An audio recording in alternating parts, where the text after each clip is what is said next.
Universo Diverso, com Luciana Neri. Vanusa, ontem a gente acabou nosso bate-papo, você falando sobre os princípios da andragogia, a começar pela necessidade. Vamos falar um pouquinho sobre esse princípio? Ele vai nos apresentar como primeiro princípio a necessidade do aprendiz de saber. Ele vai dizer que o adulto ele aprende melhor quando ele reconhece a necessidade de aprender algo. Então, para a gente é importante a gente pensar nesse princípio, porque ele é bem interessante. Em que isso difere da criança? Qual é a diferença entre o aprender da criança e do adulto? A criança, ela aprende muitas vezes coisas, conhecimentos que ela não sabe de fato qual é a necessidade que ela tem ou que ela terá desse conhecimento. Diferentemente, o adulto, ele é resistente a aprender algo novo se ele de fato não sente a necessidade de adquirir esse novo conhecimento. O adulto ele vai pensar: qual ganho real eu terei me dedicando a aprender esse novo conhecimento?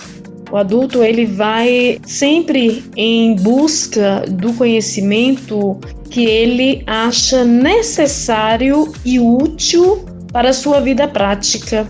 E aí está uma dica de quem trabalha com adultos, né?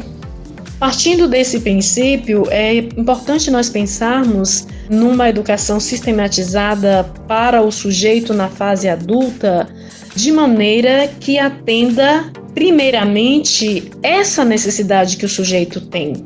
Ou seja, ele não vai se abrir, ele não vai sentir, ele não vai perceber a necessidade de aprender algo se não partir dele mesmo. Bom, então isso significa que tem que partir do adulto. E quando é que ele vai ter essa necessidade? Quando é que ele vai querer estudar?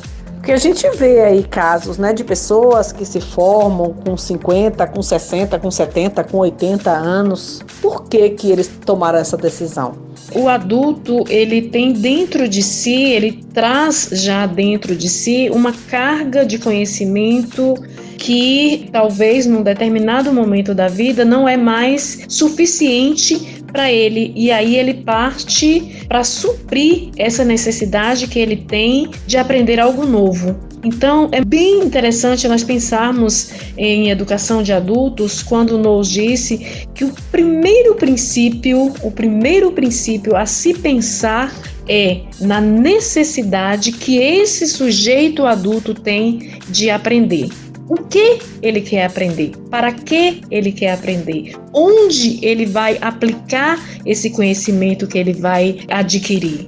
A necessidade de aprender é o princípio básico da andragogia e que cabe a nós fazermos esta reflexão quando pensarmos num planejamento de educação para adultos. Quando pensarmos em como desenvolver ações para atender à necessidade desse sujeito aprendente.